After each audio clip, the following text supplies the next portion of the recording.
پاک صلی اللہ علیہ وسلم میرے بعد نبی کوئی نہیں ہے. جب ایک نبی آتا تھا پہلے دوسرا آدمی اس کو ریپلیس کر لیتا تھا. اب نبی کوئی نہیں آنا, اب قیامت تک امتیوں سے کام چلے گا.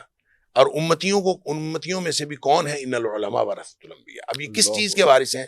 اب علماء کو یہ چاہیے کہ اسی طرح کی مانیٹرنگ معاشرے کی جس طرح کی انبیاء کا مشن تھا وہ علماء کریں. کیا علماء کر رہے ہیں؟ آبویس جواب ہے نہیں کر رہے.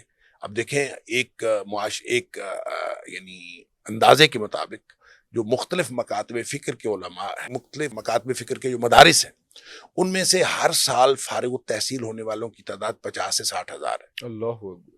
if it is, اگر یہ صحیح ہے, مجھے نہیں پتا صحیح اندازہ, more or less اگر اتنے لوگ ہوں تو 50,000 علماء جس معاشرے کے اندر انڈکٹ ہو رہے ہوں ہر سال, اس میں تو انقلاب آ جانا چاہیے. This is what I'm saying. اور نہیں ہو رہا. اور نہیں ہو رہا. اس کا مطلب یہ ہے کہ علماء میں سے بھی اکثریت جو ہے وہ مٹی کے ساتھ مٹی ہو رہی ہے. جس معاشرے کی جو صورتحال اس کے ساتھ جو ڈیٹیریوریشن ہے وہ آل اوور ہے, اور اس میں علماء بھی اس کا حصہ ہے.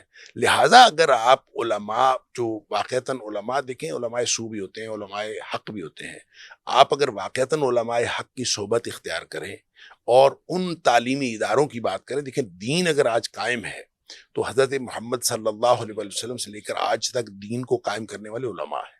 آج اگر ہماری نسل مسلمان ہیں وہ علماء کی وجہ سے. آج اگر ہمیں تھوڑا بہت دین کا پتہ ہے وہ علماء کی وجہ سے. گویا جتنی کوئی خیر ہمارے اندر باقی ہے وہ علماء کی وجہ سے.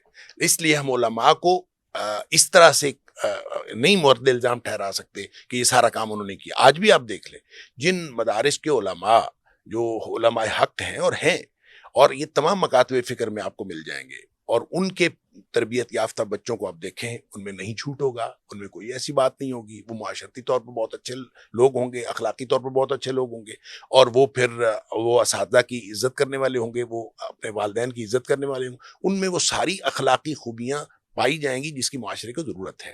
لیکن چونکہ ہمارا عام طور پہ ہمارے معاشرہ کا جو فرد ہے اس کے براٹ اپ سے لے کر اس کے بڑے ہونے تک, آج بھی ہم بھی جو بڑے لوگ ہیں ہم بھی اپنے اپنے کاموں میں اتنے مصروف ہیں کہ ہم میکسیمم جو کسی عالم کو ٹائم دیتے ہیں وہ جمعے والے دن کا ٹائم دیتے ہیں. اور جمعے والے دن بھی کتنا ٹائم دیتے ہیں؟ ہم کوشش کرتے ہیں کہ نماز کے وقت میں پہنچے, اور نماز کے وقت میں پہنچے ہیں اور عالم کی تقریر ہمیں نہ سننی پڑے. اچھا, ٹائم ہی ہمیں کیا دیتے ہیں, پھر ہم ذمہ دار بھی اسی کو ٹھہرا رہے ہیں.